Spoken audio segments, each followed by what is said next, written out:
వైజాగ్లో ఉన్నప్పుడు నాకు ఈ విషయం తెలిసింది.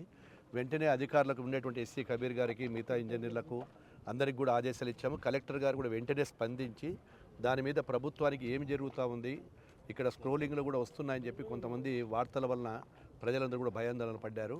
ఆ భయాందోళనలు చెందవలసిన అవసరం లేదు. ఎందుకంటే కలెక్టర్ గారు కానీ మేము కానీ తీసుకునే ఇంజనీర్లు చెప్పిన ప్రకారము ఆ లీకేజ్ అక్కడ కింద ఏదైతే వస్తుందో ఆ లీకేజ్ దాదాపుగా దశాబ్దాల కాలం నుంచి వస్తూ ఉంది.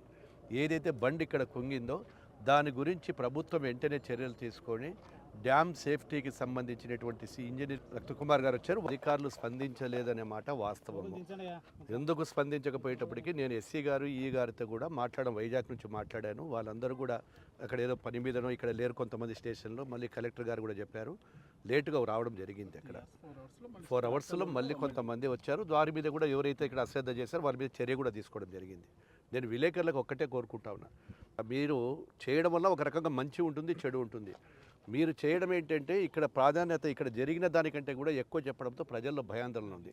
దానివల్ల ఏమవుతుందంటే కొంతమంది మొన్న ఇక్కడ విజయవాడలో జరిగినవి కానీ అటు కానీ దానివల్ల మాకు కూడా జరుగుతుందో అనేటువంటి దయచేసి మీరు వాస్తవాలు చెప్పండి. గండి పడడం వేరే, ఆ లీకేజ్కు ఈ గడ్డికి లేదని మీకు విలేకరులకు అవుకులో పనిచేసిన ప్రతి విలేకరులకు తెలుసు. మీరు పొద్దున లేసి మీకు పొలాలు ఉన్నాయి పక్కన, అడున్నారు మా సోదరులంతా పక్కన, అందరికీ తెలుసు ఆ నీళ్ళు ఎప్పటి నుంచి వస్తున్నాయి ఏం కథ మా అయ్యగారికి అందరికీ తెలుసు. ఇక్కడ గత 20 ఏళ్ళ నుంచి ఆ మట్టి ఒక్కటి కుంగేటప్పటికే కొద్దిగా కిందికి వచ్చింది. అది ఏదైనా మనం జారి పడడానికి కాలు ఇరగడానికి వారం ఉందా? జారి పడితే ఎట్టుంటుంది, కాలు ఇరుగుతుంటారు. మీరు కాలు ఇరిగిపోయింది సార్ అంటున్నారు. ఆయన అదే అందుకే మీకు గట్టిగా చెప్తున్నాడు కాలు ఇరగడానికి. కాబట్టి ప్రజలు ఏం ఆందోళన చెందాల్సిన పని లేదు. డ్యామ్ సేఫ్టీ ఆఫీసర్ గారు వచ్చారు, కలెక్టర్ మేము ఉన్నాము. దీనికి నివేదికలు పంపించి దీనికి అనుగుణంగా మళ్ళీ చర్యలు ఏం తీసుకోవాలో తీసుకొని నెక్స్ట్ సీజన్కి కూడా ఇలాంటి ఇబ్బంది లేకుండా నెల లోపలనే కంప్లీట్ చేస్తామని డ్యామ్ సేఫ్టీకి సంబంధించిన రవికుమార్ గారు చెప్తున్నారు. ఇక్కడ పంటలకు కానీ ఎవరికి కానీ ఎలాంటి నష్టం తీసుకోకుండా గౌరవ ముఖ్యమంత్రి గారి ఆదేశాలు, ఇక్కడ ఎవరికి ఎలాంటి ఇబ్బందులు రావు. కాబట్టి ప్రజలందరూ కూడా క్షేమంగా ఉంటారు. కాబట్టి ఈ వాస్తవాలు చెప్తా ఉన్నాము, అవాస్తవాలు నమ్మకండి.